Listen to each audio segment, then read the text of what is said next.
Now it's time to continue our talk about the NFL and several of the other teams out there that are starting to shape up and take form. One of those teams happened to be the Cleveland Browns. However, as high as they were riding the first couple of games, I think they got knocked back down to earth just a little bit the other day when they took on the Philadelphia Eagles. But you know what? They're still a good team. And to talk a bit more about how they have been so far in this preseason, we welcome into the show Steve Dimatteo of Dog Pound Daily. What have you seen out of him? Do you like him? What do you make?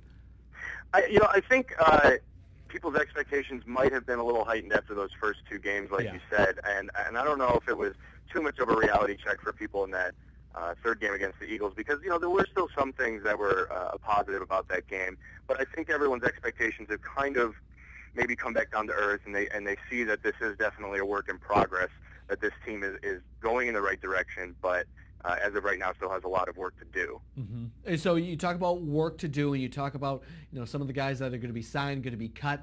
Obviously, the biggest news coming out of this team recently happens to be, well, they made the cut to get down to 88 players are going to be out. Who's the most notable that was cut? The Browns made a couple cuts on Sunday. They cut 8 players, and probably the most notable person to be cut was the wide receiver, Jonathan Haggerty. He made a lot of noise early in training camp, and a lot of people thought that he might be able to make the team. But I think with the emergence of Jordan Norwood as a receiver and a kick returner, I think he kind of faded away as training camp went on. And you didn't see him much in the preseason anyway, so that kind of sealed his fate with the team. And then also the Browns got Brett Johnson off of waivers when the rookie Eric Hagg was injured early in camp as well, and he was just waived. All right, you mentioned quarterback. We can't talk quarterback on this team. You have to talk about Colt McCoy, what he's been able to do. You mentioned the expectations the first couple of people were looking at him saying, this kid actually has a lot more than we even give him credit for, even after last year. However, again, falling back to earth just a little bit more against the Eagles. I had that pick against Philly. Who was it? Asante Samuel had the interception? Yes, I think so. Okay, go into a little bit more in depth Colt McCoy. What have you seen out of him so far? Even the game against the Eagles wasn't awful. The offense definitely sputtered a lot in that first half, and he completed 50%. But he, again, was plagued by drops, which has been kind of a growing theme for the receivers in the last couple of preseason games. But, in those first two games, he was outstanding. And in the third game, I think what it is in so many preseasons and seasons of the past, you've had Browns quarterbacks who, have kind of looked, I don't want to say helpless back there, but they look really overmatched. And you never get that sense with Colt McCoy. Even in a bad game like against the Eagles, you never had the sense that he didn't really know what he was doing.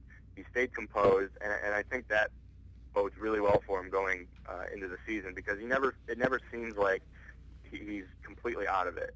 Mm-hmm. So I think that definitely says something about his development and where he's going to be as the season goes on. So as far as fans are concerned, do fans seem to like this kid? What's really the thing? Obviously in Texas, he was absolutely loved. Everybody, were basically a disciple of Colt McCoy. What about him now here in Cleveland? What are the fans saying about him? Are they saying, well, we've got Colt McCoy as our quarterback, but we'll see how it goes? What are their honest opinions of him?